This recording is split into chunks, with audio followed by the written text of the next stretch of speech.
Would you say that you're really self-confident? Not a lot of people in their late 20s or in their 30s, 40s, 50s, and so on can admit that they actually need help being more confident. But if we're all being real here, 95% of us need help with our confidence. I know I do sometimes. Today, we are going to break down 3 practical tips to help you in your quest for more self-confidence. Buckle up.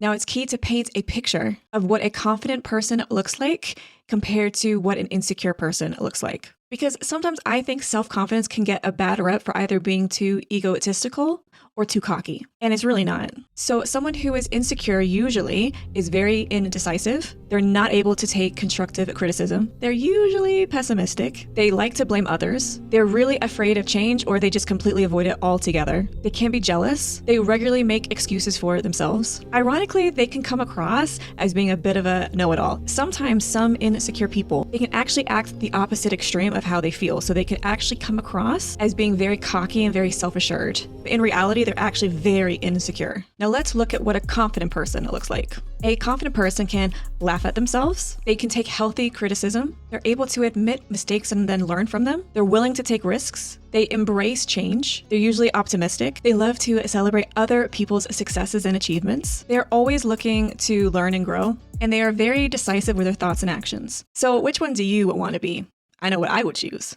Tip 1 to be more self-confident, get better at your self-talk. Be an expert at it. Now, self-talk is basically how you talk to yourself, like the clue is in the name, self-talk, right? And this can be whether with your out loud voice or your inside your head voice. We all have them. healtheir describe self-talk brilliantly with this definition. Self-talk is the inner voice that combines conscious thoughts with inbuilt beliefs and biases to create an internal monologue throughout the day. Now, do y'all remember Scrubs and how Zach Braff narrated everything within the show as like the voice in his head? Think of this when you're trying to focus and work on your self-talk. This really helped me when I was trying to get to grips with my internal voice and my inner monologue. Self-talk is a big protagonist within the self-help world, and people often underestimate how important self-talk is and how effective it is on our lives as a whole, but also our self-confidence. Everyone seems to be natural experts at negative self-talk. I know I am very much an expert at it. Some do it in the form of self-deprecating humor, and others actually fall into the habit of negative self-talk because that's all they've grown up with. They've had a lot of people around them, maybe family or friends, that have spoken it over them or just use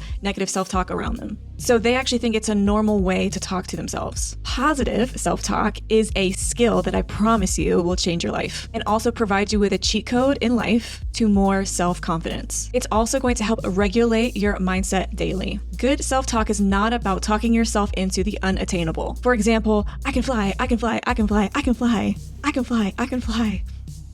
And then you go off and jump off a building. Positive self-talk is actually rooted in self-compassion and a deep understanding of who you are and what you've been through. You're creating a habit of I can rather than I can't.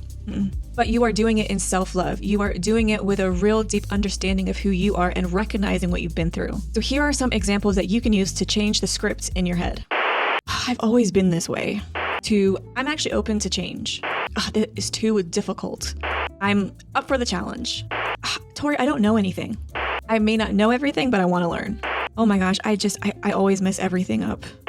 No one's perfect, but I will always try my best. Tip 2, guaranteed to boost your self-confidence. Look after your body and create healthy daily habits. I don't know if you're like me, but I feel way better about myself if I am following a healthy eating regime and also an exercise routine. It does not have to be so drastic as going to the gym every morning and every night, but I know that if I am in control of my eating, because I am known to be a bit of a comfort eater, and I'm also making time in my day for intentional movement, even if it's just going for a quick walk, positive action, whatever that looks like for you, will 100% help you increase your self-confidence. There's no way around the fact that if you are constantly eating junk food and you're being really lazy, you will definitely have a problem with confidence. It's not just how you look in the mirror, but it's also how you feel about yourself. It is so comforting, not only for your body, but for your mind as well, to have a healthy routine where you are actually looking after yourself. This actually helps us run into a very popular word at the moment, self-care. Dedicating time to taking care of yourself and giving your body and your mind what you need. Whether you do a little spa night in, you go get a massage, anything that you do to take care of yourself, your body, and your mind will have a monumental effect on your self-confidence. If you're always wound up and stressed, this is going to make you feel terrible about yourself, and you're going to look awful too. But not only that, your negative self-talk will then also go into overdrive, which then perpetuates everything to be worse and worse and worse. Also, on a side note, if you really don't know the types of foods you should be eating to actually fuel your body and your mind, or what exercises you could be doing to have a positive impact on yourself, I would strongly encourage you, because this is what I actually do, to look up information for your age, for your current life circumstances on places like, YouTube, TikTok, wherever. I know for me, I can't do everything. I really miss the gym, and I hope at some point next year I'll be able to go back. That's the goal, that's the dream. And so I have to actually research what things I can do and also what foods I need to make sure I'm incorporating into my diet. If you love tap that subscribe button right now, I will love tap you right back. Not in a weird way though. Seriously though, sharing and liking this video goes a long way to supporting this channel, and I just really appreciate you. Tip number 3, choose carefully who you have in your circle. Now, you ever have those friends? Maybe you've been one of these people in the past whose identity is always like being depressed and like nothing ever works out in life. There's nothing good in this world. Maybe it's just a meme, or maybe it's dark humor, but their MO is pretty much life sucks and it's never gonna get better. I've definitely been guilty of self-deprecating humor until I realized how much it was zapping my own self-confidence, but also how it was affecting people's self-talk around me. I'm not saying I don't do that at all now, but I definitely do it a heck of a lot less. I actually found out the more I hung out with people who were comfortable in their own negativity towards life and themselves and even me, the more I was around that, the more I doubted myself, the less creative I was, and the more I actually started to really hate me. It really was a slippery slope. So why would I want to create that environment for other people, as well as hanging out with others that are like that?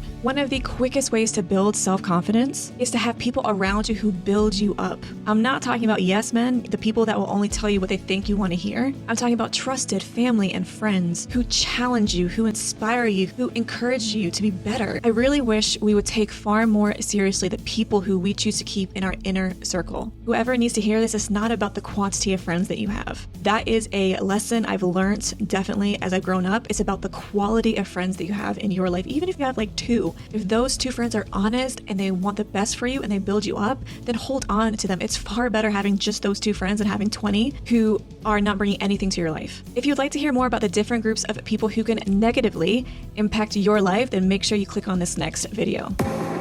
I'm running out of time, every day goes by so fast, and every moment counts, baby, I don't wanna miss a thing.